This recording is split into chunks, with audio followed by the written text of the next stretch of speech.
Hello everyone, আলো ছায়া এবং কালারের ব্যালেন্সের মাধ্যমে কীভাবে একটা ছবি অসম্ভব ডিটেল ছাড়াও সুন্দরভাবে ফুটিয়ে তোলা যায় আজকের এই ভিডিওতে আমি আপনাদের দেখাবো। আজকের পেন্টিংটার জন্য আমি ক্যানভাস পেপার ইউজ করতেছি।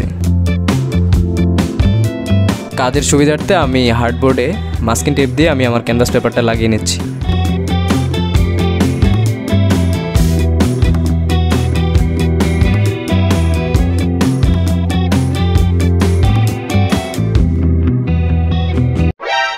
NANI?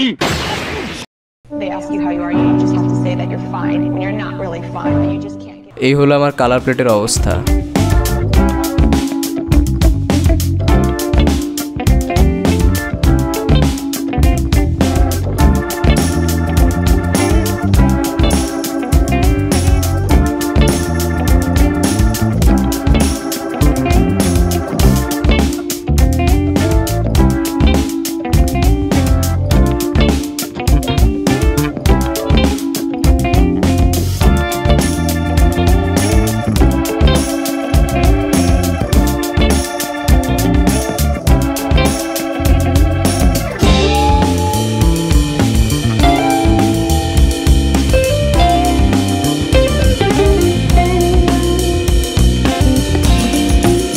যারা অ্যাক্রিলিক কালার করেন তারা জানেন এই যে এই স্টেজ থেকে ডিটেলে যাওয়ার যে একটা মজা, অর্থাৎ প্রত্যেকটা মানে ডার্ক সাইড যেগুলা এগুলো কিন্তু অনেকটা দেওয়া হয়ে গেছে। তো এই জায়গাটা থেকে এখন মানে একদম হাইলাইটগুলো টাচ করা খুবই মজার হয়।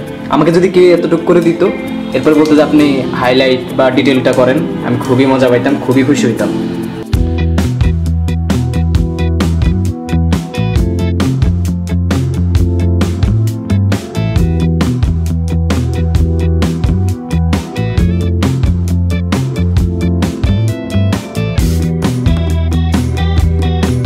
অ্যাক্রিলিক কালারের ক্ষেত্রে আমরা আমাদের ক্যানভাসে কত ধরনের কালারের ভ্যারিয়েশন আনতে পারতেছি, কালারগুলো কেমন আনতে পারতেছি, এগুলো অনেকটা ম্যাটার করে।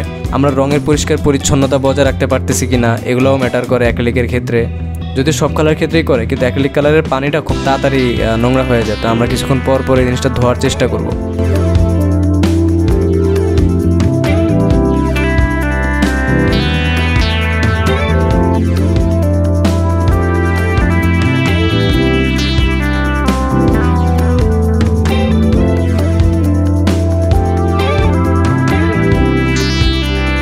তো এই পার্টটা হলো আমার যে কোনো পেন্টিং বা যেটাই করি না কেন সেটার সবচেয়ে বেস্ট পার্ট, এই কস্টেপ বা টেপ টেনে ওঠানো।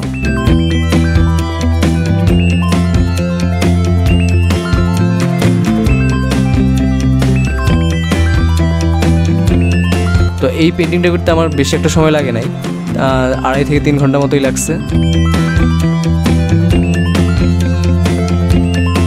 পেন্টিংটা finally complete. Enjoy the review.